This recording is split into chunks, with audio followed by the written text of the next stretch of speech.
سيدنا وحبيبنا وشفيعنا رسول الله محمد بن عبد الله وآله وأصحابه وأزواجه وذريته وأهل بيته وإلى روح سيدنا المهاجر إلى الله أحمد بن عيسى سيدنا الأستاذ الأعظم الفقيه المقدم محمد بن علي باعلوي سيدنا قطب الرباني شيخ عبد القادر الجيلاني وجميع ساداتنا آل أبي علوي وجميع الأولياء التسعة في جزيرة جاوة خصوصا إلى روح سنن بن شريف هداية الله وجميع ذرية سيدنا الحسن وسيدنا الحسين وأصولهم وفروعهم ثم إلى روح مؤلف هذا الكتاب الشيخ سالم بن عبد الله بن سمير الحضرمي وإلى روح الحبيب محمد بن عمر الشاطري وأصولهما وفروعهما وإلى روح سيدنا الحبيب عبد الله بن عمر الشاطري وأولاده الجميع الحبيب محمد المهدي والحبيب أبي بكر سيد الوالد الحبيب حسن وسيد الوالد الحبيب سالم وإلى روح سيد الوالد الحبيب عبد الله بن محمد بن شهاب وسيد الوالد الحبيب عبد القادر بن عمر بشير الحسني وأبويا سيد محمد بن علوي بن عباس المالكي الحسني وحبيب مشهور بن محمد سالم الحفيظ وأصولهم وفرعهم ثم إلى روح جدك هجي مصنف بن قر هجي الياس وجدتي هجي فاطمة بنت صالحون وجدي جدت هجي سليمان بن قريش وجدتي هجي صوفيا بنت سدين والوالد هجي صوفيا بنت هجي سليمان والوالد هجي مولد مالك المهدي بن هجي حنواني وأصولهم وفرعهم وذوي الحقوق عليهم أجمعين أن الله يغفر لهم ويرحمهم ويعلي درجات في الجنة وينفعنا ببركاتهم وأسرارهم وأنوارهم وعلومهم ونفحاتهم في الدين والدنيا والآخرة. الفاتحة. أعوذ بالله من الشيطان الرجيم. بسم الله الرحمن الرحيم. الحمد لله رب العالمين الرحمن الرحيم مالك يوم الدين إياك نعبد وإياك نستعين اهدنا الصراط المستقيم صراط الذين أنعمت عليهم غير المغضوب عليهم ولا الضالين آمين. بسم الله الرحمن الرحيم. نويت التعلم والتعليم والنفع والانتفاع والإفادة والاستفادة والتذكر والتذكير والحث على التمسك بكتاب الله وسنة رسوله والدعاء إلى الهدى والدلالة إلى الخير ابتغاء وجه الله ورضاه وقربه وثوابه. اللهم يا من مقاليد الأمور كلها بيده وإليه يرجع الأمر كله يا فتاح يا عليم افتح لنا فتحا قريبا يا فتاح يا عليم يا فتاح يا عليم يا فتاح يا عليم. اللهم أغننا بالعلم وزينا بالحلم وأكرمنا بالتقوى وجملنا بالعافية. اللهم ارزقنا فهم النبيين وحفظ المرسلين وإلهام الملائكة المقربين برحمتك يا أرحم الراحمين. ربي زدني علما ووسع لي في رزقي وبارك لي فيما رزقتني واجعلني محبوبا في قلوب عبادك وعزيزا في عيونهم واجعلني وجيها في الدنيا والآخرة ومن المقربين. يا كثير النوال يا حسن الفعال يا قائما بلا زوال يا مبدئا بلا مثال فلك الحمد ولك المنة ولك الشرف على كل حال. يا أول الأولين ويا آخر الآخرين ويا ذا القوة المتين ويا راحم المساكين ويا أرحم الراحمين. صلى الله على سيدنا محمد وعلى آله وصحبه وسلم. الحمد لله رب العالمين. بسم الله الرحمن الرحيم. الحمد لله رب العالمين والصلاة والسلام على أشرف الأنبياء والمرسلين سيدنا ومولانا محمد وعلى آله وصحبه أجمعين. سبحانك لا علم لنا إلا ما علمتنا إنك أنت العليم الحكيم. رب اشرح لي صدري ويسر لي أمري واحلل عقدة من لساني يفقه قولي. أما بعد. Hadirin hadirat jamaah majlis Masjid Nurul Yakin yang dirahmati Allah Subhanahu wa taala. Alhamdulillah, puji syukur kita panjatkan kehadirat Allah. Sampai pagi ini kita semua masih panjang umur dalam sehat walafiat dan masih mau melakukan aktivitas mencari ilmu di pagi hari. Mudah-mudahan ilmu yang kita peroleh di pagi ini Allah jadikan sebagai ilmu yang bermanfaat di dunia maupun di akhirat. Amin ya rabbal alamin. Yang kami muliakan ayahanda Ki Haji Ghazali Musannif, mata'anallah bituli hayatihi wa nafa'anallah bi'ulumi fid dini wa dunya wal akhirah. Amin ya rabbal alamin. Hadirin rahimakumullah, kajian kita pada pagi ini adalah kajian fikih, lanjutan dari kajian sebelumnya, di mana sebelumnya kita membahas tentang jenis-jenis najis. Ada yang berat, ada yang sedang, ada yang ringan. Nah, sekarang pembahasan kita bagaimana cara membersihkannya apabila sesuatu itu terkena najis. Dikatakan di sini faslun al-mughalladzatu tathuru bi sab'i ghasalatin ba'da izalati 'ainiha ihdahunna bi turabin. Ya. Faslun, fasal baru, al-mughalladzah, najis mughalladzah, najis yang berat ini ya, berarti najis babi dan anjing. Itu tathuru bi sab'i ghasalatin, bisa berubah menjadi suci. Ini maksudnya najisnya itu bukan najis jadi suci, bukan sesuatu yang terkena najis. Kalau najisnya mah tetap najis. Misalnya ada tai anjing ya, dia tetap najis, nggak bisa disucikan. Cuma kalau sesuatu kena tai anjing, sesuatu kena kencing anjing, kena liur anjing atau babi, ya. Ini kan baju kita misalnya kena kencing anjing, baju kita yang tadi suci jadi berubah dihukumi mutanajis. Ya, kalau sesuatu suci terus terkena najis disebut mutanajis, terkena najis. Ya. Belum colokin pen. Belum colokin. Yang ini. Ya. Nah, itu bisa disucikan, bisa bi'ghasalatin dengan 7 kali basuhan. Ba'da izalati ainiha, setelah menghilangkan benda najisnya, ihdahunna biturabin, salah satu dari 7 itu harus dicampur dengan debu. Nah, ini apa maksudnya ini? Al makna artinya annal hukma, sesungguhnya hukum fin najasatil mughalladhah, dalam najis mughalladhah, anna ma tanajjasa bihi, bahwasanya sesuatu yang terkena najis biha dengan najis mughalladhah, yathuru bisabi ghasalatin, itu bisa merubah menjadi suci lagi dengan 7 kali basuhan, la aqal, tidak kurang. Enggak boleh kurang dari 7 kali basuh. Ya. 7 kali basuh minimal, enggak boleh kurang. Itu pun dengan syarat ba'da izalati ainiha, setelah menghilangkan benda najisnya terlebih dahulu, ay wa wasfiha, begitu pun sifatnya. Jadi gini, misalnya baju kita kena tai kencing anjing, ya, atau tai babi atau kencing babi. Nah, gimana cara bersihinnya? Najisnya itu dihilangin dulu, disiram dulu tuh, cocok tuh, ya, disiram pakai misalnya sikat pakai apa gitu ya, sampai hilang, ya, hilang. Kalau perlu kita kasih sabun nih, ya, sikat-sikat pakai sabun sampai hilang, ya, udah nggak ada bekasnya, nggak ada sifat. Apa sifatnya? Sifatnya itu warna, bau, rasa. Itu sifatnya. Jadi bendanya harus hilang, benda najisnya. Sifatnya yang 3 ini, warna, bau, rasa juga harus sudah hilang. Baru nanti apa dikatakan disucikan sebanyak 7 kali. Kalau benda najisnya belum hilang atau sifatnya belum hilang, maka belum dihitung. Paham ya? Jadi dianggap apa 7 basuhan itu kapan dihitung 1, harus hilangin dulu benda najis tersebut. Ihdahunna mamzujah, ya. Ihdahunna, salah satu dari 7 basuhan itu, mamzujatun, dicampur biturabin, dengan debu. Yujzi'u fi tayammum, yang debu ini bisa atau cukup digunakan untuk tayammum. Nah, berarti nggak boleh pasir, ya, atau debu yang dicampur sama tepung, nggak boleh. Harus murni debu yang sekiranya bisa dipakai buat tayammum. Kan debu kita bisa milih mana aja tuh. Nah, Ustaz, kayaknya kalau debu ngumpulinnya susah, ya, boleh nggak tanah? Ya, kalau debu kan, kalau tayammum sih gampang. Kalau ini kan harus campur sama ini, ya. Kalau nggak ada gimana? Naam, ya, yakfi huna, cukup dalam bab ini at-tinur rutab, ya, tanah yang basah, tanah. Jadi kita ambil tanah, aduk-aduk sama air, ya, campur sama air, biar menyatu sama air, ya. Jadi caranya gitu, dihilangkan dulu benda najisnya, lalu setelah hilang baru kita hitung 7 kali basuhan nanti. Falau lam tazal ainun najasah, maka jikalau sekiranya belum hilang apa benda najisnya, au wasfuha, ataupun sifatnya, sifat najis tadi yang 3, bau, warna, rasa, belum hilang, illa bisitti ghasalatin, kecuali dengan 6 kali basuhan. Kan basuhan pertama nih dihitung kapan? Dihitung kalau benda najisnya udah hilang. Ini disiram sekali belum hilang, 2 belum hilang, 3 belum, sampai 6 benda basuhan baru hilang. Bendanya nggak ada, sifat warna bau nggak ada, bau warna rasanya nggak ada. Ini gimana Ustaz? Kalau udah hilangnya di basuhan yang ke-6, husibat wahidatan, dianggap 1 basuhan. Nah, jadi begitu benda najisnya udah hilang, baru dianggap 1 basuhan, gitu ya. Jadi belum dihitung 7 tuh. Kan tadi 26, saya tinggal tambah 1, ya nggak bisa. Dianggap dimulai hitungan itu kalau benda najisnya udah hilang. Kalau belum dihitung. Jelas kira-kira nih? Ya. Baik. Wala yadurru baqa'u launin, dan tidak apa-apa. Apa yang enggak apa-apa ini? Baqa'u launin, masih tersisanya warna. Aurihin, atau bau, asura zawaluhu, yang susah dihilanginnya.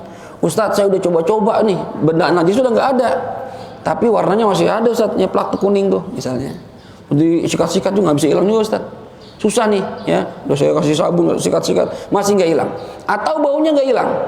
Jadi kalau bau sih mungkin kita bisa pakai sabun, ya. Sekarang deterjen banyak. Yang dulu kan susah. Warnanya nggak hilang, baunya nggak hilang tapi udah kita usahain segala macam, nggak bisa juga. Gimana hukumnya? La yadur, ya udah nggak apa-apa. Ya, berarti itu termasuk najis yang susah dihilangin. Kalau hukumnya seperti ini, udah dibasuh, udah dikucek, udah disikat segala macam, masih nggak hilang, ini yu'fa, dimaafkan hukumnya. Ya, dihitung satu. Baik, wa ma dzukira, apa yang telah disebutkan min ishtiratit tatrib, dengan disyaratkan kasih dicampur dengan debu, haitsu lam yakun al mutanajjis turaban, sekiranya benda yang terkena najis itu bukan berbentuk debu. Nah, ini selain debu, di baju, di tembok, di segala macam, di tangan kita, di kaki kita, ya, itu harus pakai debu. Wa illa, kalau yang terkena najis itu debu, gimana hukumnya? Lam yushtarat, nggak disyaratkan, ya. Jadi misalnya ada debu, ya, di rumah kita atau tanah rumah kita, dikencingin anjing, kan najis bagian situ tuh, ya. Gimana Ustaz? Ya hilangin. Ya, ini ntar mau dipakai jamaah ini, mau pengajian, mau apa gitu misalnya. Ya, pakai ada jamaah ngumpul banyak, ada acara, takut dari hukum najis. Gimana caranya? Sucikan. Gimana cara mensucikannya? Kan tadi 7 kali basuhan. Benda najisnya dihilangin dulu, misalnya, ya. Kalau seandainya udah kering Ustaz, ya, tadi dikencingin anjing sampai kering nih, nggak ada bekasnya, udah nggak ada bekasnya. Seandainya masih ada bekasnya, hilangin dulu benda najisnya. Nah, setelah itu apakah tanah atau debu itu kita campurin debu lagi? Nggak perlu, karena dia sudah tanah atau debu. Ini omongan dikasih debu kalau yang terkena itu bukan debu atau bukan tanah. Paham kira-kira nih? Ya. Baik. Kemudian fa in asaba ayat turab, apabila mengenai kepada debu tersebut ghairuhu, ya, selain debu, wajib tatribuh. Kalau yang kenanya itu bukan debu, maka wajib dicampur dengan debu. Misalkan ada di tangan kita, di baju kita, nah itu wajib kasih debu. Atau tanah lah, kalau sekarang agak susah, tanah diaduk-aduk gitu. Atau misalnya juga yang lebih gampang itu air kali yang keruhnya bukan karena bukan karena sampah, bukan, keruh karena tanah, ya, tanah kali yang dilalui itu kan air lewatin sungainya keruh gitu. Nah, itu cukup tuh, ambil airnya yang dicampur sama tanah, kita pakai, itu boleh. Wal afdal fit tatrib, yang paling afdal ketika kita mencampur debu tersebut, mizajut turab bil ma, campurkan debu itu bil ma, dengan air, qabla wad'ihi, sebelum meletakkannya, ala mahalin najasa, di atas tempat najis. Jadi gini, yang paling afdal itu, ya, bukan kita ambil debu kita taruh terus kita siram air, ya. Ini boleh, tapi yang afdal itu air dicampurin debu dulu atau tanah. Ya, udah nyampur baru kita siramin ke bagian yang tadi terkena najis, yang mutan najis tadi, ya. Wa yajuzu, dan boleh juga wad'u turab, meletakkan debu atau tanah, thumma subbal ma'u wa aksuh, ya, atau wad'u turab summa sabbul ma' wa aksuh, ya. Boleh juga kita taruh debu dulu lalu siram air, atau siram air dulu baru kasih debu. Nah, ini ada 3 kaifiyah. Kaifiyah yang paling afdal, campur air tersebut dengan debu atau tanah baru kita siram. Cara kedua, debunya taruh dulu, siram air. Cara ketiga, siram air, kasih debu. Tapi yang paling afdal cara yang pertama tadi, udah digabung sekalian, ya. Wa yajuzu, dan juga wa ja'lut turab fil ula haitsu la jirma wala wasfa lin najasah afdal. Dan menjadikan debu di basuhan pertama, ya. Yang paling afdal itu debunya di siraman pertama tuh, yang dicampur tadi itu, debu campur air dicampur terus dijadikan sebagai siraman pertama. Kapan ini lebih afdal? Haitsu la jirma, sekiranya benda najisnya udah enggak ada, wala wasfa, dan enggak ada sifat-sifat najis, bau, rasa, warna udah enggak ada, lin najis, terhadap najis tadi, itu afdal. Kalau memang bisa, misalnya ini Ustaz, udah enggak ada najisnya nih, ya. Sekarang gimana cara ngitungnya? Ente ambil air, ya, campur sama tanah atau debu, lalu siram. Seret, 1, ya. Ambil lagi begitu air, 2, 3 sampai 7. Ya, dihitung itu yang paling afdal debunya itu di pertama kalinya. Paham ya? Yang paling afdal begitu. Kalau misalnya bisa. Tsumma fi ghairil akhirah. Nah, setelah itu baru, ya, misalnya saya lupa tadi yang pertama, saya nggak berdebu, gimana? Ya nggak masalah. Ya, setelah itu di selain yang pertama, ya, yang kedua, ketiga, keempat sampai terakhir. Jelas ya? Cuma kalau tanya mana yang lebih afdal, di basuhan pertama atau basuhan berikutnya? Paling afdal nyampurin debunya di basuhan pertama, gitu ya. Wala yu'taddu bi tadrib qabla izalatil jirmi mutlaqan, dan tidak dianggap air yang campur debu tadi dikasih debu qabla izalati jirmi mutlaqan, sebelum benda najisnya sudah hilang. Jadi jangan sampai ente campur air dengan debu langsung menyiramkan sedangkan najisnya masih ada. Ini nggak dianggap, nggak dihitung nih. Kan tadi di awal sudah dibilangin dihilangin dulu benda najisnya baru campur air dengan debu. Nah, kalau belum hilang baunya, warnanya, rasanya dan benda najisnya, maka belum dianggap sebagai basuhan yang pertama. Gitu ya. Jadi intinya najisnya dihilangin dulu. Wala qabla izalatul wasfi, dan juga tidak dihitung basuhan tersebut sebelum menghilangkan sifat najisnya. Bendanya masih ada, nggak dihitung. Sifatnya masih ada, nggak dihitung, kecuali katanya kecuali in azalahal ma'ul musahibu liturab, kecuali begitu ente siram ya najis tadi dengan debu, air yang campur debu, itu najisnya hilang. Nah, itu nggak apa-apa dihitung. Jadi kalau misalnya ente campur air dengan debu, basuhan pertama itu siram, begitu dilihat hilang najisnya, nah, dihitung 1. Tapi kalau misalnya belum hilang najisnya atau baunya atau warnanya atau rasanya, nggak dihitung gitu, walaupun udah campur debu. Oke, intinya hilangin dulu najisnya, setelah itu baru siram. Ya, yang paling afdal persiraman pertama air campur debu. Jelas kira-kira nih? Ya. Ini kalau mengenai apapun selain debu ya, baju, tangan kita atau tembok atau apa, sejadah kita, itu seperti itu. Yang jadi masalah itu waktu itu saya pernah nanya, gimana kalau ada orang makan babi? Ya, kan berarti mulutnya itu ya kena najis itu, apa harus kumur-kumur gitu. Ya. Waktu itu kalau masalah ada yang mengatakan nggak wajib karena mulut bagian dari batin katanya. Tapi ada yang bilang nggak wajib, sama seperti kalau kita lagi sholat keluar darah dari gusi, itu selama masih bisa dibersihkan, bersihkan itu karena najis. Itu jadi ada yang bilang kumur, campur air campur debu, ya.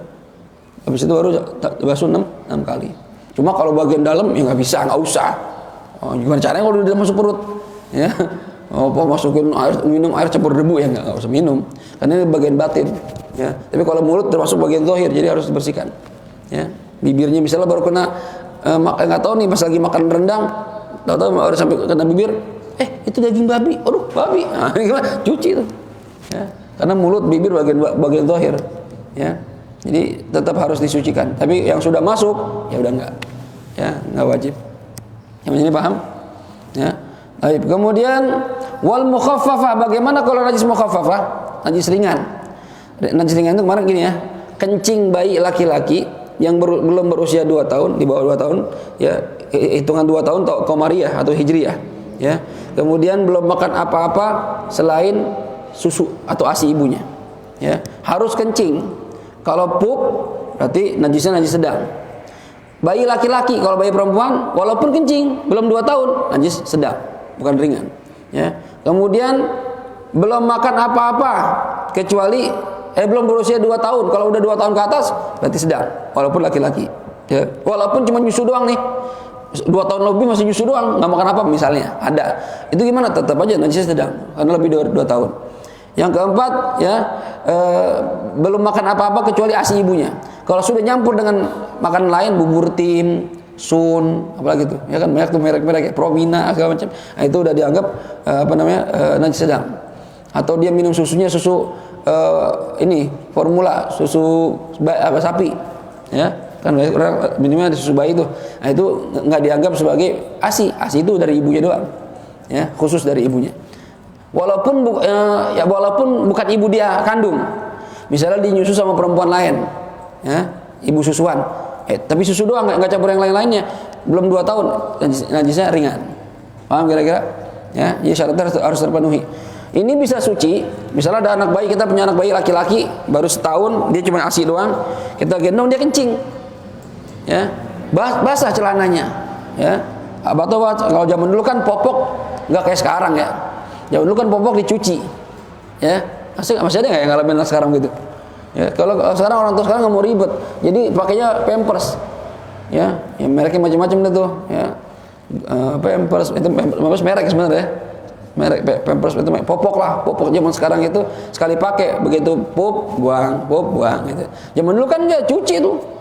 Nah, anak saya yang pertama masih ngalamin nyuci tuh, ya Jadi beli popoknya banyak gitu, cuci. Yang repot kalau musim hujan, udah nggak kering, kemarin belum kering, udah habis, gimana ini? Ya, sekarang orang maunya yang simpel-simpel aja. Nah, ini kalau seandainya pakai popok kayak model zaman dulu, ya, terkena kencing bayi laki-laki yang memenuhi syarat tadi, najisnya najis ringan, tathuru bisa suci, birasyil ma'i 'alaiha, dengan mencipratkan air di atasnya. Ya, ma'al ghalabah, secara merata, wa izalati 'ainha, dan benda najisnya udah hilang. Nah, ini syaratnya nih.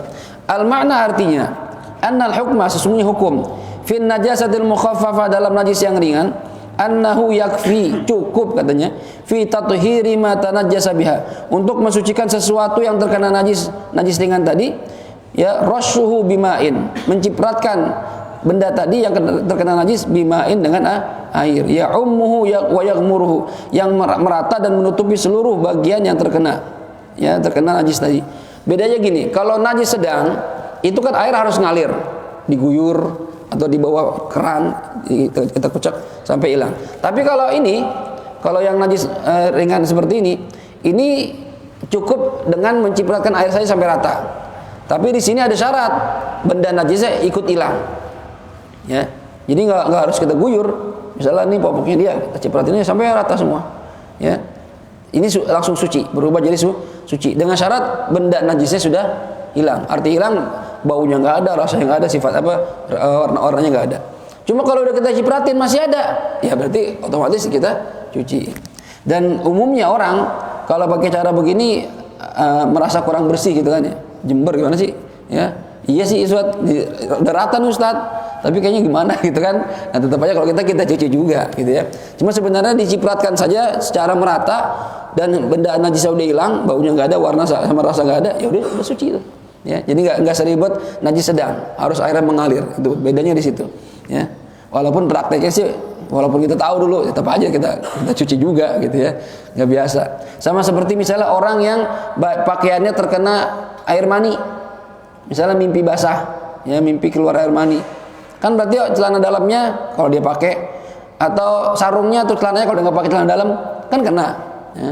Begitu dia bangun tidur basah, aduh basah nih, dia mandi nih pengen sholat, ya, terus celananya itu atau sarungnya tadi najis apa enggak itu? Kan air mani suci, berarti kan nggak najis itu. Ente pakai lagi juga boleh, belum dicuci nih, ya boleh. Tapi kan kita jember rasanya, apalagi udah nyeplak begitu, bentuk pulau kan, udah kering, ya kan nggak enak, ya. Itu walaupun suci, tapi kita juga lebih mengedepankan bersih gitu ya. Beda ya, beda antara suci dengan bersih, itu beda hukumnya. Ya. Dalam hal ini dia suci, tapi dari segi kebersihan ya nggak bersih, Ustaz. Kalau bercampur madhi gimana? Nah, kecuali bercampur madhi. Dan kata para ulama, umumnya mani itu keluar setelah madhi terlebih dahulu, umumnya begitu. Ya, apalagi kalau seandainya didahului sama syahwat, ya, secara langsung. Kecuali kalau mimpi itu masih diragukan apakah ada madhinya atau enggak. Cuma kalau kumpul sama bini, ya, itu kata para ulama hampir bisa dipastikan madhi keluar duluan. Makanya kan mana kita bahas bagaimana kalau yakin madhi keluar duluan, berarti kan najis. Madhi itu kan najis. Kalau mani suci. Sedangkan talattuh bin najasah haram, melumuri badan kita bagian mana saja dengan najis itu haram hukumnya. Misalnya kita berdarah, kita gini-giniin. Ya, kayak waktu film PKI itu, bapaknya ditembak, anaknya kabur, papi diambil darahnya, dibasuhin ke mukanya, haram itu nggak boleh, najis. Nah sekarang kalau kemaluan kita keluar air madhi, ya, terus kita langsung masukin ke kemaluan istri kita, ya, otomatis kan madhi di mana-mana nih sebelum keluar mani. Gimana Ustaz hukumnya? Ya, mengotori anggota tubuh dengan najis. Tubuh kita, tubuh istri kita, kemaluan istri kita. Ya, ini gimana? Kata para ulama, pendapat yang mu'tamad, ya, sebelum kumpul basuh dulu, cuci. Ya. Ya, karena biar nggak kena najis. Cuma kata para ulama lain membahas, ya nggak semua orang sempat. Ya, pertama lupa, ya lagi enak, ya kan, masa gitu. Yang kedua kalau disiram nanti akan ya kumpul futur, jadi lemas lagi. Lagi tegang-tegangnya dikasih air, ya lemas lagi sewatong. Akhirnya mulai pemanasan lagi, repot lagi. Makanya gimana dalam hukum seperti ini? Makanya sebagian ulama membahas katanya dalam kondisi seperti ini madhinya yu'fa anhu, dimaafkan. Karena susah. Ya, coba deh siapa yang kira-kira bisa begitu? Ya, Rata-rata kita langsung aja, nggak pikir itu ada mati nih ya, nggak ada gitu, langsung. Iya, udah tusuk lagi. Harus butuh sate lagi tuh. Lama jadinya. Itu yu'fa, dimaafkan ya. Baik. Kemudian lakin la yakfi dzalika, akan tapi, maka dikatakan sini lakin, akan tapi la yakfi dzalika, tidak cukup mengerjakan demikian, artinya cuma nyipratin doang sampai rata, illa kecuali haitsu la aina, sekiranya udah enggak ada benda najisnya, wala wasfalin najasa, juga enggak ada sifat najisnya. Sifat itu 3 ya, rasa, bau, warna. Wala yazalu bihi kama fit tuhfa wan nihaya ya. Dan juga tidak hilang bihi dengan menciptakan air kalau najisnya masih ada, sebagaimana dalam keterangan kitab Tuhfah dan Nihaya. Wa atamada fil Fathah wa Syarh Ubab ada musyrati zawrin wasat. Cuma ada pendapat begini, dalam kitab Ubab Imam Ibnu Hajar mengatakan tidak disyaratkan hilang sifatnya. Yang penting benda najis sudah enggak ada, cipratinnya langsung, walaupun masih ada warna, bau, rasa misalnya salah satunya masih ada, tetap dimaafkan, tetap suci. Karena umumnya kalau dicipratin ya nggak hilang kan, masih ada berarti kan gitu. Sama aja dong, berarti kucek-kucek juga. Nah, ini ada khilaf di sini. Ada sebagian ulama mengatakan kalau benda sifat najisnya masih ada, maka nggak suci. Tapi yang lain mengatakan udah, yang penting udah rata, ya, walaupun belum hilang sifatnya, suci. Jadi ada khilaf dalam masalah ini. Ya. Yang ketiga, yang terakhir, wal mutawassithah, najis sedang, tanqasimu ila qismain, terbagi jadi 2. Nah, berarti najis sedangnya selain najis anjing babi yang berat dan kencing bayi laki-laki, ini yang ringan. Selain itu namanya sedang. Kencing kita, kencing bayi perempuan, pupnya, ya, darah, nanah, ya, itu najis. Najis sedang tanqasimu ila qismain, terbagi menjadi 2. Yang pertama ainiyah, ya. Najis ainiyah, ainiyatin wa hukmiyatin. Ada yang ainiyah, ada yang hukmiyah. Pembagian najis sedang. Yang ainiyah itu bagaimana Ustaz? Al ainiyah, najis ainiyah itu hiyallati laha launun, yang memiliki warna, warihun dan bau, wa ta'mun dan rasa. Nah, ini najis yang masih kelihatan bentuknya. Warnanya masih ada, baunya masih ada, rasanya masih ada, ya. Kayak tai kebo blek. Nah, ya, itu najis ainiyah. Ada bendanya kelihatan, ya. Atau misalkan baju kita kena tai cicak nempel tuh, ya, cicak, berarti masih ainiyah nih, kelihatan nih, ya. Ini kalau najis model begini, fala budda, maka tidak bisa tidak, maka harus, maksudnya min izalati launiha, kalau pengen suci harus menghilangkan warnanya, warihiha dan baunya, wa ta'miha dan rasanya. Jadi sesuatu yang terkena najis, misalnya kena kencing, ya, kan kelihatan tuh kuning segala macam. Nah, itu harus hilang warna, bau, rasa. Sampai hilang. Kalau nggak hilang belum dihukumi suci. Karena ainnya itu benar-benar harus menghilangkan benda najisnya dan sifat-sifatnya. Gitu ya. Nanti dibahas di bawahnya ini lebih lengkap lagi. Wal hukmiyah, adapun hukmiyah, hiyallati la launa, yaitu najis yang tidak memiliki warna, wala riha, nggak ada baunya, wala ta'malah, dan juga nggak ada rasanya. Yang model begini, yakfika, maka cukup bagi kamu jarjul ma'i 'alaiha, mengalirkan air, yang menyiramkan air 'alaiha, di atasnya. Ini maksudnya gimana Ustaz? Nih dibagi sekarang. Al-ainiyah, najis ainiyah itu hiyallati tudraku bimasin, yaitu najis yang bisa didapatkan dengan cara disentuh. Kita pegang, kelihatan tainya, kelihatan kencingnya. Itu berarti ainiyah. Au nadharin, atau bisa dilihat dengan penglihatan. Nah, ini masih kelihatan nih tainya, ya. Au dzauqin, ataupun dengan cara dirasa, tapi nggak usah dirasain. Ini tai bukan ya? Ente balul. Kayak ada cerita waktu itu orang di padang pasir, ya kan? Di padang pasir lagi lapar, haus, ya, nggak punya makanan, jalan-jalan jauh, tiba-tiba dari kejauhan tuh ada bungkusan, ya. Dia ngomong sendiri nih, wah, nasi bungkus, gitu kan? Pas banget lagi lapar ini, nggak ada makanan. Begitu udah pengen deket, dia mikir lagi, jangan-jangan tai ini. Orang iseng berak dibungkus, ya, mundur lagi dia balik. Tapi pas lagi mundur, lapar, krocok-krocok, aduh lapar nih, nasi kali bener. Balik lagi, ya. Udah deket lagi, gak ragu lagi, kayak tai, nggak mungkin orang buang nasi di sini, ya. Balik lagi, udah dari jauh, ragu lagi dia, jangan-jangan nasi nih, ya, mungkin jatuh kali orang nasinya. Ya udah, balik lagi, udah jauh-jauh, bolak-balik 3 kali. Begitu nyampe di tempatnya, udah lapar banget, pengen makan. Begitu dibuka, Ya, tuh kan tai. Kamu udah begitu kelihatan ya, jangan dirasain. Udah tahu bentuknya tai, cobain ya. Haram itu ya, nggak boleh. Ausyamin ataupun dihirup ya, dihirup. Bau nih, tai nih gitu ya. Karena sekarang ada ini, ada mainan apa namanya itu slime ya, squash ya, yang bisa dipencet itu. Bentuknya kayak tai persis, buat ngeprank orang, ngerjain orang. Ya, jadi ditaruh di kue ulang tahun, dibungkus gitu, ya. Dijadikan hadiah ulang tahun, bentuknya tai persis, muter gitu, ya. Cuma nggak bau, gitu ya. Begitu dibuka, wah dilempar, ternyata dipikir tai, bukan tai, mainan doang bisa dipencet gitu ya. Squash namanya gitu ya. Nah itu nggak najis walaupun bentuknya tai, ya, itu dari benda yang suci.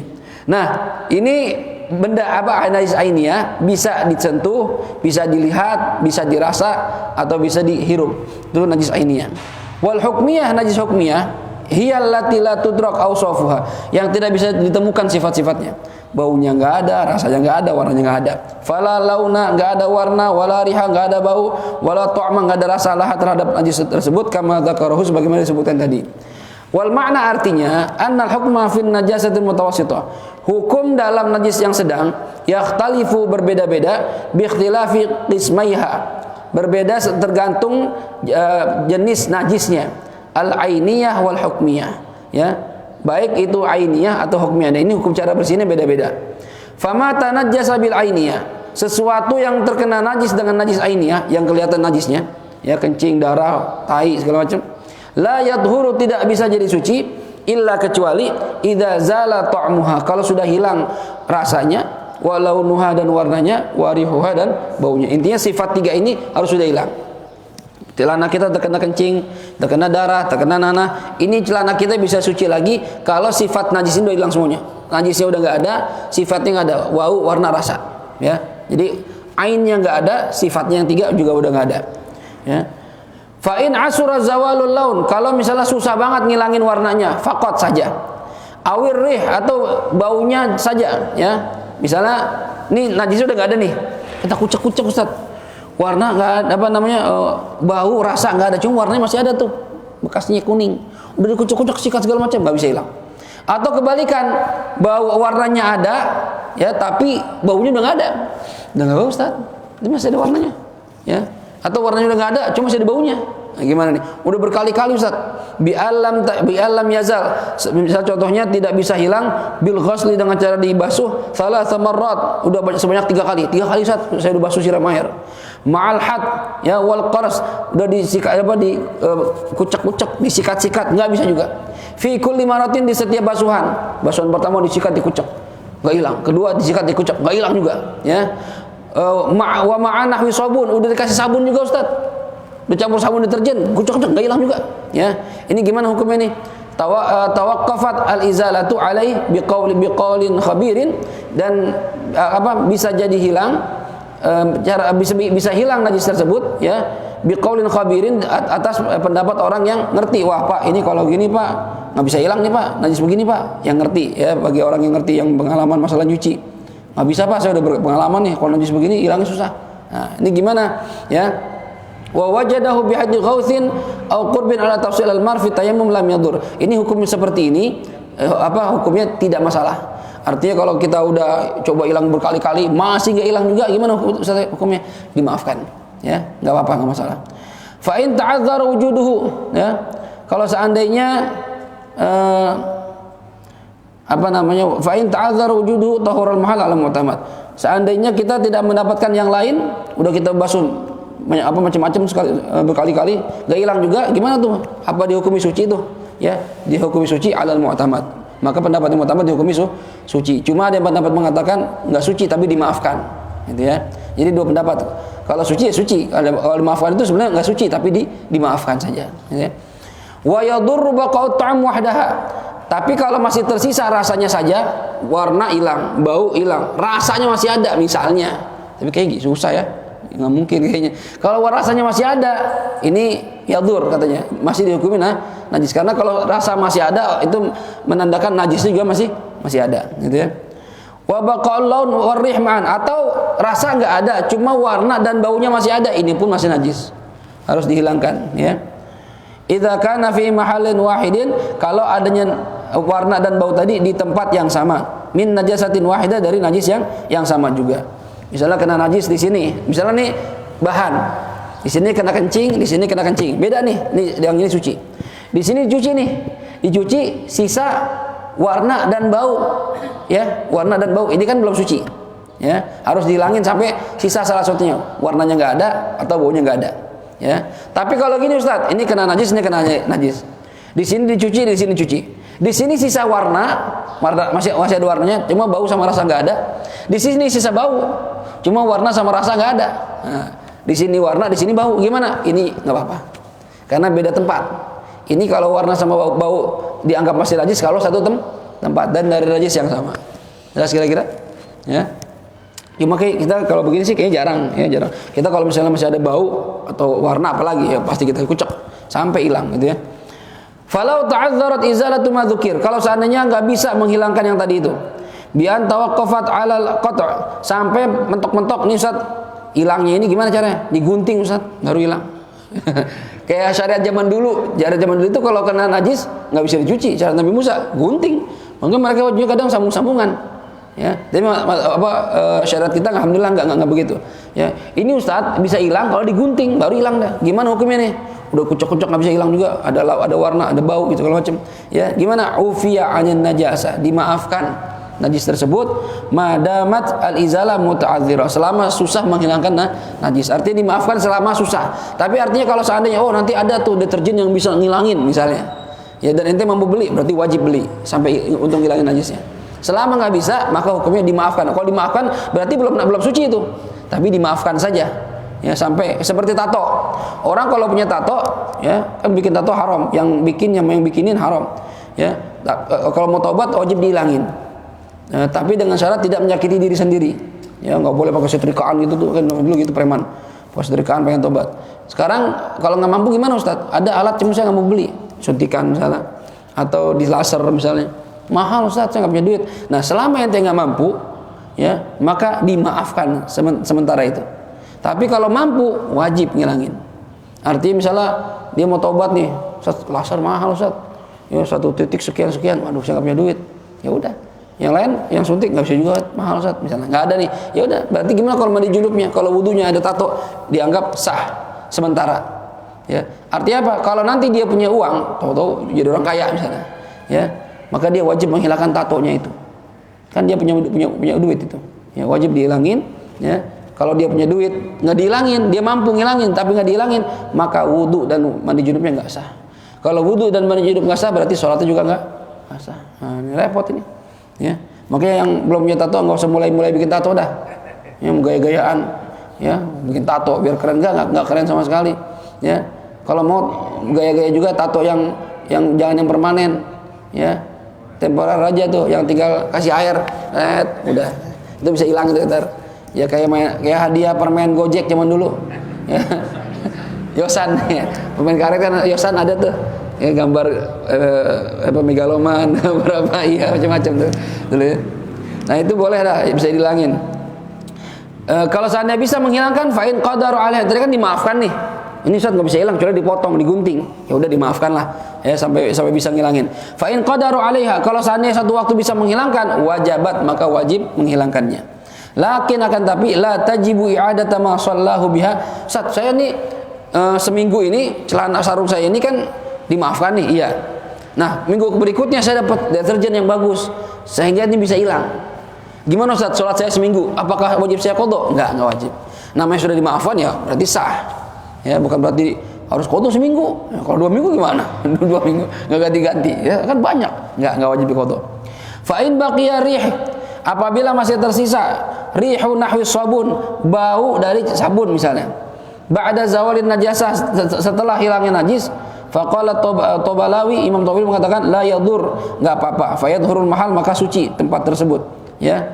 Jadi katanya kalau salah kita nyuci pakai sabun nih, ya. Nyuci pakai sabun. Otomatis kan wangi, ya. Apakah itu udah pasti suci itu? Ya. Udah pasti suci, ya. Karena kalau untuk meyakinkan itu baunya hilang, bau sabunnya hilang, ya nggak ada bau sabun nih, kita cium nggak ada baunya, itu baru. Karena khawatir gini, kenapa dibahas? Karena khawatir sebenarnya itu najisnya masih bau, cuma tertutup sama wangi sabun, itu masalahnya. Makanya kenapa kok kalau kita nyuci najis itu yang di wadah yang kecil di ember, jangan langsung dimasukin air.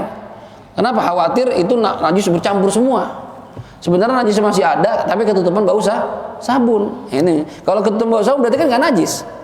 Nah ini gimana dibahas sama para ulama. Kalau dicuci pakai sabun, ya begitu kering masih wangi dong otomatis. Itu suci apa enggak? Kata Imam Tabalawi, la yadur fayathurul mahal, enggak apa-apa. Ya, dan sudah suci, sudah suci.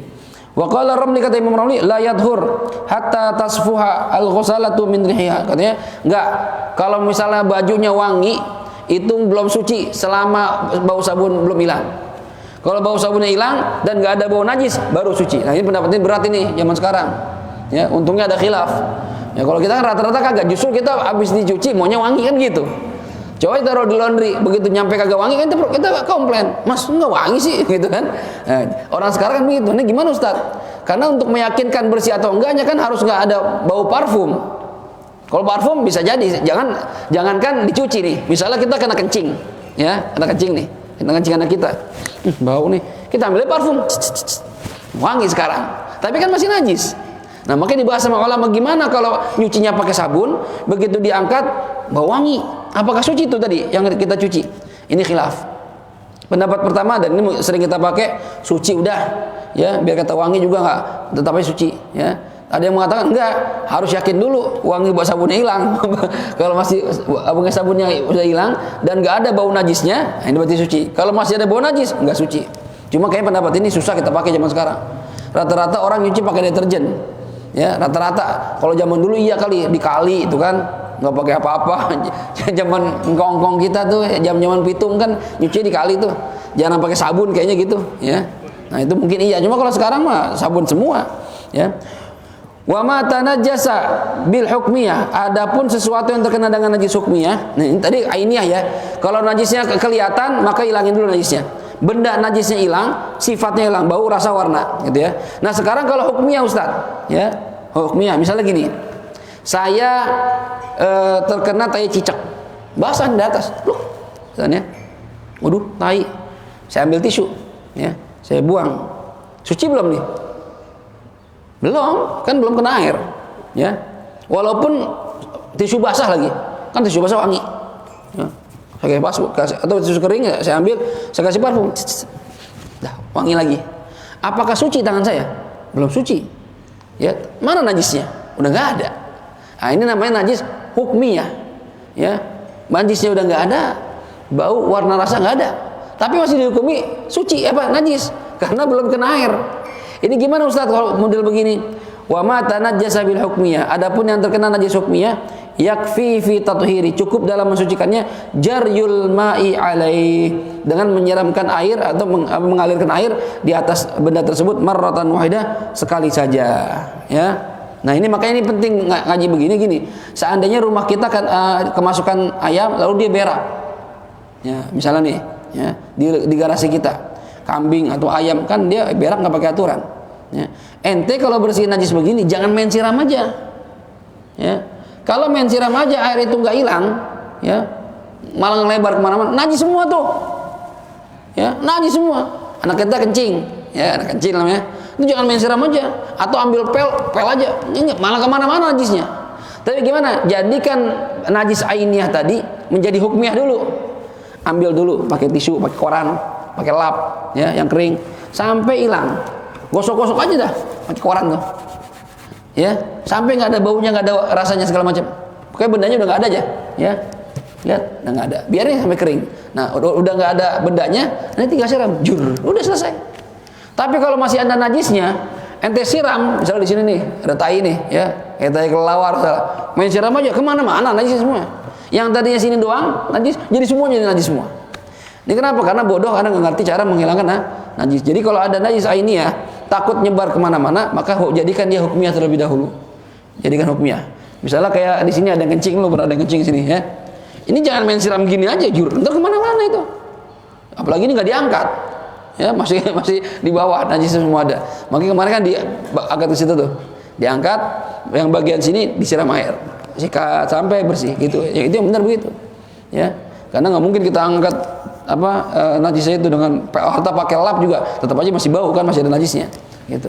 Jadi untuk membersihkan najis ainnya supaya agar tidak kemana-mana berceceran, caranya diambil dulu dijadikan sebagai hukmiyah. Kayak tadi tuh kena tai cicak misalnya, udah ambil gosok aja pakai tisu kering sampai hilang bau warna rasa. Tapi kalau pakai parfum belum tentu hilang tuh karena tertutup baunya. Keringnya gosok-gosok, dah bersih. Tinggal siram air, gitu. Cara begitu, ya. Kemudian wa mithlul hukmiyah fi ma dzukir al-ainiyah allati la yabqa laha illa atharul mahad. Dan sama seperti hukum najis hukmiyah, ya. Tapi awalnya di ainiyah, yaitu najis ainiyah yang tidak tersisa kecuali hanya bekasnya saja. Ya. Misalnya kayak di lantai di ubin dikencingin kambing, kita misalnya lagi Idul Adha, ya, kencingin kambing. Itu ubin garasi kita karena kena angin hujan panas, hujan sih hilang, kena panas, kena angin, ya hilang tuh baunya sama kencing-kencingnya, cuma ada bekasnya aja itu, ya bekas pinggir-pinggiran kayak pulau gitu, ya kayak orang ngiler gitu kan. Nah itu gimana Ustaz? Itu katanya hukumnya sama seperti najis hukmiyah, tinggal siram air aja udah, yang penting najisnya udah nggak ada, coba bekasnya doang, gitu ya. Baik. Wazala yajril ma'a alaih, ya, dan bisa hilang dengan apa? Dengan menyiramkan air di atasnya. Waqad taqaddama hukmul ghusalah fi faslil ma, dan sudah lewat pembahasan hukmul al-ghusalah, ya, fi faslil ma, dalam masalah air. Hukum air yang bekas siraman itu. Kalau kita ada najis, ya, kemudian disiram dengan air, apa hukum air tersebut? Enggak ada benda najisnya nih, ya. Najisnya diangkat terus kita siram tuh. Nah, air sisanya itu gimana? Nah, ini air sisanya hukumnya sudah dibahas di bab air. Kalau airnya nggak berubah, berarti airnya suci. Kalau ternyata pas kita siram, air berubah jadi bau kayak najis, jadi dia najis lagi, harus disiram lagi. Jelas nih, ya. Kemudian aqdul haid, nanti insyaallah pertemuan kita berikutnya ini sebenarnya bab berikutnya khusus perempuan. Aqdul haid, masalah haid. Cuma kenapa dibahas di sini? Karena kita laki-laki umumnya akan memiliki istri. Ya, kalau nggak punya istri, kalau istri dan anak perempuan, jadi kita harus paham juga. Kalau nggak punya istri dan anak perempuan kayak Diki dan lain-lainnya teman-temannya, ya ini badan ini motor, ya dia punya saudara perempuan, kakak adiknya, ya atau ibunya pasti perempuan, ya. Kamu ibu laki-laki. Artinya kita harus paham. Tapi di kitab Fathul Mu'in, kitab yang agak gedean tuh, itu beliau Imam Al-Bari nggak masukkan bab haid. Ketika ditanya sama murid-muridnya, Imam, kenapa nggak bahas haid di sini? Ya kata dia, ar-rajul matahid, ya laki-laki nggak haid, ngapain saya masukin? Nah, perempuan tapi haid, perempuan lebih ngerti urusan haid dibanding kita, gitu. Itu zaman beliau, tapi perempuan lebih ngerti di zaman beliau karena pada ngaji. Zaman sekarang laki mau perempuan nggak ada yang paham. Yang perempuan nggak paham, yang nggak paham, gimana? Karena nanti Bapak membahas tentang sholat yang mana wajib diqadha. Kalau dia berhenti haid misalnya isya. Ya, gimana Ustaz? Apakah sholat isya doang? Ternyata enggak isya doang, maghrib dan isya. Gitu ya. Kalau misalnya tadi dia masuk maghrib, masuk isya, maghrib lah ya. Dia masuk masuk waktu sholat zuhur misalnya. Belum haid nih, udah setengah jam, terus haid. Nanti gimana Ustaz? Apa yang wajib diqadha? Nah, ini pembahasan nanti ada di bab haid semua tuh.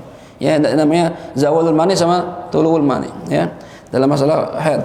Dan kalau kita khusus masalah haid ada juga ntar lebih jelimet lagi bagaimana kalau campur istihadah dan warna darahnya berbeda-beda. Itu di kitab yang gede lebih detail lagi tuh. Nah, karena darah haid itu ada yang mengatakan 4 warna atau 5 warna.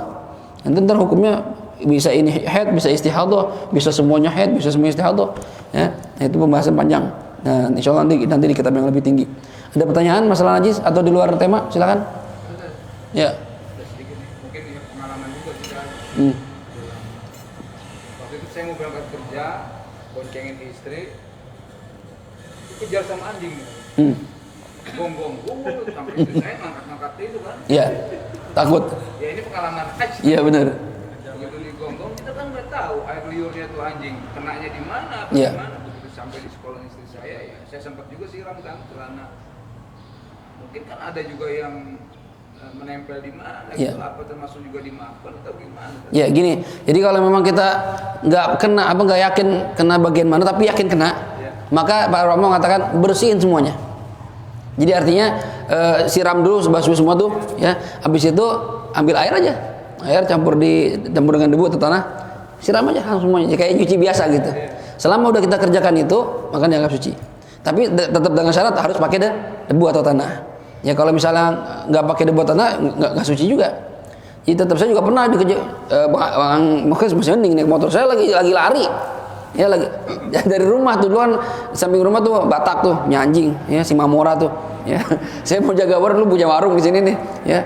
Hujan-hujan, ya, hujan-hujan, tuh anjing ngejar saya lagi, karena celana saya digigit sama dia. Kurang ajar, masih ingat tuh anjing, pengen saya sambil tuh anjing nggak kena, ya. Nah itu gimana ya, cuci, ya dicuciin, ya, harus pakai tanah atau debu, itu ya.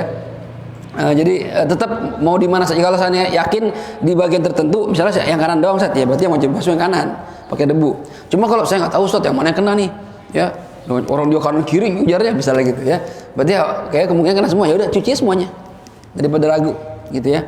Nah, jadi lebih afdol kalau kita ragu dibersihin semuanya sampai hilang najisnya, apalagi tadi udah dibasuh tuh. Nah tinggal dicampur air sama debu gitu ya. Jelas. Ada lagi?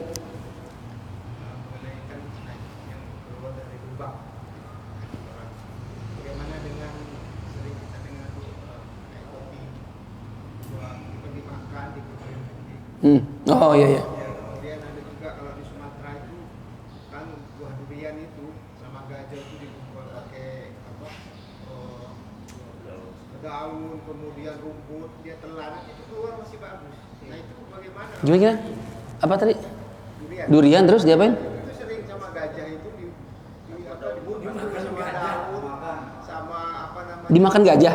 Ditelan. Oh ditelan. Keluar Masih utuh. Oh ya, baik. Ya, gimana hukum kopi luwak sama durian gajah? Durian gajah. Ini saya berdengar ini, ya, saya berdengar kalau gajah itu makan durian, ya, itu dicampur sama daun gitu ya, terus ditelan sama dia, pas keluar ya masih durian juga. Baru dengar saya beneran, baru sekali ini saya tahu ada yang begitu. Nah ini gimana hukumnya? Kalau benda suci masuk ke tubuh hewan atau manusia, ya. Dan begitu keluar juga bentuknya masih sama, artinya masih padat, masih solid gitu ya, kayak biji kopi. Dia nggak dihancurin. Kalau dihancurin beda, berarti ntar keluar kan kotoran, tai. Tapi ini enggak. Biji kopi luwak itu kan dimakan sama luwak. Luwak itu makan biji kopi nggak dihancurin, nggak ditelan aja sama dia. Nah, begitu keluar masih biji juga. Ini hukumnya sama seperti benda yang mutanajis. Karena kan dia udah masuk ke dalam tuh, ya campur sama yang lain-lainnya. Begitu keluar sama seperti benda suci yang terkena najis. Jadi cara bersihnya gimana? Dicuci aja. Nah, sama seperti durian. Nah, durian mah ya, cuci luarnya doang, dalamnya tetap suci. Ya, nggak masalah. Masih utuh dibilang durian. Nggak sakit apa pun aja ya berarti. Ya, seandainya begitu. Saya pernah dengar soal itu. Nah ini sama hukumnya. Seperti misalnya ada orang, seperti misalnya ini telur ayam. Telur ayam itu, ya kan lewatin tempat kotoran tai itu, keluarnya ayam bertelur. Nah, itu gimana hukumnya tuh? Kalau misalnya ada tai-tainya, itu ayam telurnya suci, tapi kalau ada najisnya ya mutanajis, harus dicuci gitu ya. Kalau tangan kita basah megang ayam, yang telur ayam itu ada kotorannya, ya, ada najis namanya, makanya dicucikan terlebih dahulu. Ini kalau bentuknya masih sama. Orang makan biji jagung, begitu buang air masih bentuk biji jagung, suci, boleh cuci lagi, makan lagi boleh. Tapi geli aja, ya. Sama seperti kopi luwak.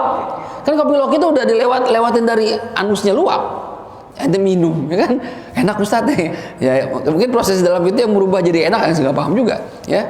Nah, baru jadi kopi luwak. Nah ini nggak apa-apa, selama benda itu masih bentuknya sama, ya, tidak berubah, itu sama seperti benda yang suci terkena najis, tinggal disucikan lagi. Ya itu yang video itu lucu tuh, ya. Jadi ada orang ngopi, main ke rumah seseorang ngopi, begitu. Cobain nih, apa ini? Cobain dulu dah, ya cobain. Gimana rasanya? Kok rasanya aneh-aneh gitu, agak-agak asem. Ada dia gini, ini kopi nih, kopi apa? Kopi kucing. Gitu. Aduh, saya nonton video itu ngakak saya tuh. Apa itu kopi kucing? Ini lawan dari kopi luwak, gitu ya. Ke luwak itu kan prosesnya biji kopi dimakan luwak. Terus dia ya kan, dia buang air, biji kopinya masih utuh kan, dicuci, digerus lah jadi kopi. Nah kalau ke kucing, kata temennya, kucing kan gak seneng kopi. Itu dia saya mikir gitu. Gimana caranya biar dimakan sama kucing ini. Nah, akhirnya kopi itu saya tumbuk, kopi itu saya masukin ikan asin di perut ikan asin, ya, biar dimakan sama kucing kan, kucing dengan ikan, dimakanlah sama dia itu ikan asin sama kopinya. Ya, lalu saya tunggu itu, ya, besoknya dia keluar membentuk tai, saya keringin, saya gerus, ya, saya bikinlah itu kopi kucing. Temennya, itu mah tai kucing, gitu. Tapi kan pakai campur kopi, tapi kan hancur kopi.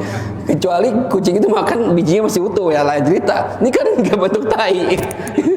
Aduh, itu geli dah saya. Apa namanya, ide yang berkembang. Ide berkembang. Ya, aduh, lagi pinternya dia itu disuruh minum dulu, cobalah dulu katanya, coba dulu, kecuali dia cerita dulu nggak jadi minum, udah diminum, ya. Nah itu kalau gitu udah berubah, ya, bentuk biji kopinya udah hancur, ya itu najis namanya, bukan biji kopi namanya. Ya walaupun tadi makan kopi, gitu ya. Jelas? Ada lagi mau nanya? Ya. Nah, ini juga dibahas tuh di kitab. Kenapa bayi laki-laki dan perempuan beda hukumnya? Kalau laki-laki itu najis ringan, perempuan sedang. Ya, itu dalam kitab kalau nggak salah Hasyiatul Bajuri itu dijelaskan di antara penyebabnya. Ternyata kandungan kencing laki-laki itu lebih ringan dibandingkan perempuan. Dari segi unsur yang terkandung dalamnya. Ya, kalau yang perempuan itu pertama lebih berat, jenis airnya dan kandungannya. Yang kedua baunya, perempuan kencingnya lebih bau dibanding kencing laki-laki. Gitu. Ya nggak tahu. Di kita begitu saya juga. Toilet wanita itu memang lebih bau. Oh, kan? Toilet wanita kan lebih bau. Bukan karena jarak jauhnya juga tadi. Jarak jauh maksudnya? Kalau laki-laki kalau kencing kan bisa jauh. Perempuan bisa jauh. Enggak ngaruh. Enggak gitu. Ada beberapa, saya lupa ada beberapa alasan. Coba nanti Muntor lihat di Hasyiah Bajuri itu ada. Mungkin karena perempuan kencingnya nggak bisa diri kali Tat. Kan masih bayi, Pen. Masih bayi kagak ngaruh. Itu masih tiduran. Jadi ada beberapa penyebab, di antara itu yang saya ingat itu kandungan kencing perempuan itu beda sama laki-laki, ya, dan baunya itu lebih bau dibanding kencing laki-laki. Dan di antara juga kalau nggak salah tempat keluarnya kencing perempuan itu, ya, karena dia dekat sama tempat darah haid, jadi lebih berat kandungannya karena nyampur dengan darah segala macam. Walaupun dia masih kecil ibaratnya gitu, maka dianggap hukumnya najis sedang, tidak ringan. Ada beberapa alasan di antaranya, ya. Jadi nggak serta-merta bedain, wah ini diskriminasi, enggak, bukan diskriminasi. Ada penyebab kenapa dibedakan hukumnya, gitu. Jelas kira-kira? Ada lagi? Ya, tadi jadi Lagi sholat baru melihat najis, misalnya kotoran itu, apakah cukup kita bergeser ke arah lain? Apa dibatalkan sholat? Oh ya, kalau ini belum sholat atau udah sholat? Oh udah sholat, lagi sholat misalnya. Lagi sholat kita lihat ada najis. Apakah itu kita harus hilangkan? Kalau hilang nggak mungkin, karena kita ntar jadi megang najis, batal sholat kita. Atau kita bergeser saja. Atau sholat tapi nggak kena najisnya. Misalnya cicak, kita lagi sholat nih, dia berak, ya, jatuh di tempat sholat kita tuh, ya. Ini gimana Ustaz? Kalau misalnya bergeser bisa nggak? Bisa. Kan kadang bisa, kadang nggak. Kalau udah di soft bagaimana gesernya? Ya. Kalau masih bisa bergeser aja ke kanan atau ke kiri. Tapi kalau udah nggak bisa geser, gimana Ustaz? Sholat, ya, nggak masalah. Yang penting ketika kita sujud, kita ruku nggak kena itu najis. Walaupun hukum sholat sejajar sama najis hukumnya makruh.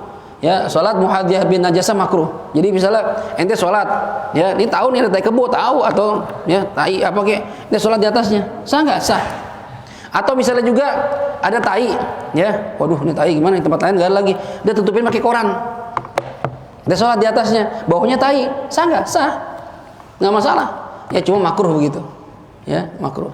Selama tidak kena tainya langsung ke tubuh kita atau ke baju kita sholat, ya. Kalau kena baru batal sholatnya. Ya, jadi kalau masih bisa bergeser, lebih baik bergeser saja. Gitu. Jelas kira-kira? Ada lagi? Ya. Tapi juga kadang-kadang ada binatang misalnya ya, kita nggak tahu udah satu rakaat tiba-tiba ada tikus botak gede gitu kan, jadi was-was juga kan. Tikus botak, iya ya. Ada Lewat maksudnya. ada diem begitu, kita kan nggak tahu. Mungkin umpamanya kita di belakang mimbar ya, Iya. ini nyelip di situ kan, kita kan jadi was-was tuh sholat. Kita harus bagaimana, pindah atau Berarti ini pertanyaannya was-was bukan karena najis, bukan? Karena takut. karena takut. Ya, ini gimana Ustaz? Ya gini, ya. Ada namanya sholat syiddatul khauf. Ini syiddatul khauf tapi ya. Sholat dalam kondisi yang sangat takut, bukan takut biasa, sangat takut. Misalnya lagi sholat ada ular berbisa, nah itu. Atau sholat ada macan. Nah, itu gimana? Maka boleh kita menyelamatkan diri kalau dia menyerang kita.